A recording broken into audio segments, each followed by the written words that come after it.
toutes et à tous, une petite parenthèse, une petite vidéo assez courte pour vous parler du scandale de la viande de cheval. Alors c'est sûr, peu importe ce qu'on en pense, la viande de cheval, on en consomme pas. Là, ce n'est pas le sujet vraiment de ma vidéo. Moi, ce qui me scandalise profondément, et je tenais quand même à le faire savoir, c'est que la plupart des gens ne supportent pas d'avoir, ou de ne pas savoir plutôt, ce qu'ils ont dans leur assiette. Mais le problème, c'est qu'ils ne se préoccupent pas non plus de savoir ce qu'il y a dans leur assiette. C'est-à-dire que je ne sais pas si vous vous rendez compte de tous les additifs et de tous les colorants alimentaires que vous mangez quand vous mangez des plats préparés. Donc je tenais à faire un petit coup de gueule parce que effectivement la viande de cheval, on en mange, on n'en mange pas, peu importe, j'ai pas à juger, moi de toute façon de la viande j'en mange pas vraiment. Le problème n'est pas là, c'est que effectivement il faut aussi, au-delà des scandales qu'on nous annonce à la télévision, regarder un petit peu plus loin de ce genre de choses et aller un petit peu au-delà, lire les étiquettes, c'est très très très important.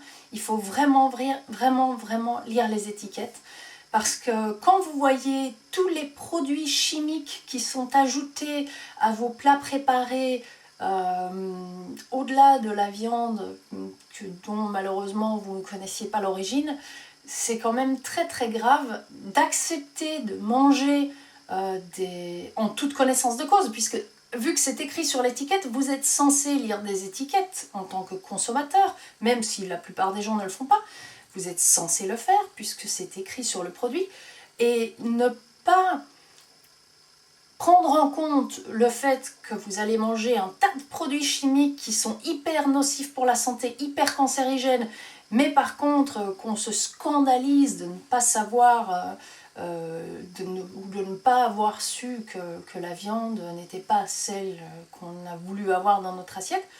Effectivement, je comprends que ça puisse blesser certains, je comprends qu'il y en ait d'autres qui en mangent et que voilà, ça ne les dérange pas, mais regardez un petit peu au-delà de tous ces scandales, s'il vous plaît, vraiment, c'est important pour votre santé. Regardez au-delà de tout ça et regardez tous les produits chimiques qui sont dans ce que vous allez ingurgiter au quotidien et posez-vous la question, est-ce que c'est vraiment ce que j'ai envie de manger ? Parce qu'il y a vraiment d'autres manières de s'alimenter qui sont bien meilleures, qui ne sont pas forcément plus longues.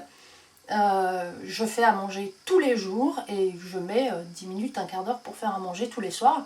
Pourtant, je rentre très tard le soir du travail et ça ne m'empêche pas de ne pas acheter des produits tout préparés, des barquettes toutes préparées à mettre dans le micro-ondes. Alors, dans certaines de mes vidéos, vous voyez certaines recettes. Bon, en général, quand je filme des recettes, c'est parce que c'est des recettes un petit peu plus élaborées, j'ai un petit peu plus le temps, etc.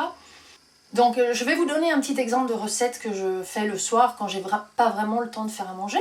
Je prends un morceau de saumon pêché, donc pas du saumon d'élevage, s'il vous plaît, n'achetez pas du saumon d'élevage, c'est une catastrophe, il y a plein de produits chimiques là-dedans, on leur donne des pesticides, des choses, des machins, enfin vraiment c'est une catastrophe.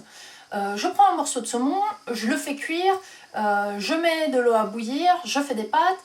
Dans le saumon, je coupe un citron bio en rondelles, je le rajoute dedans avec de la crème. Bon, moi j'utilise de la crème végétale, mais vous pouvez utiliser de la crème normale, faite avec du lait de vache sans souci, c'est tout aussi bon. Et vous mélangez le tout, le saumon vous l'émiettez, et ça vous fait une sauce au saumon, un petit peu citronnée. Vous pouvez aussi rajouter soit un petit peu de coriandre, soit un petit peu de ciboulette dedans en petits morceaux, ou même du persil si vous n'avez pas autre chose. Et franchement, ça vous fait un plat génial, super bon, qui est prêt en 10 minutes. Juste le temps de la cuisson des pâtes, pendant que les pâtes cuisent, vous avez fini la sauce, en gros, c'est vraiment hyper rapide. Et sincèrement, quand je vois ce qu'on vous vend dans des barquettes déjà préfaites, mais même en bio, hein, je veux dire, même en bio, il faut regarder ce qu'on achète.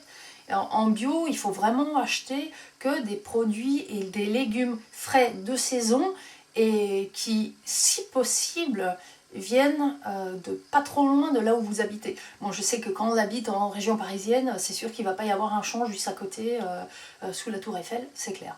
Et encore que même s'il y en avait un, ce serait hyper pollué avec toutes les voitures au diesel et tout. Mais bon, ça peu importe. Essayez d'acheter local.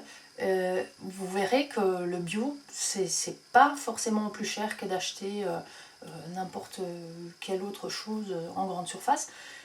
Et d'ailleurs, je vous ferai très bientôt une vidéo là-dessus. Sur ce, consommez mieux, regardez, lisez les étiquettes, faites attention à ce que vous mangez, faites attention à votre santé, car elle est très importante, et surtout, prenez le temps. Prenez le temps de cuisiner. À la limite, ne regardez pas 5 minutes ou 10 minutes de télé le soir quand vous rentrez, mais prenez le temps de cuisiner, c'est vraiment, vraiment, vraiment très important. Pour vous, pour votre santé, pour celle de vos enfants. Je vous souhaite une bonne journée et à très bientôt. Au revoir.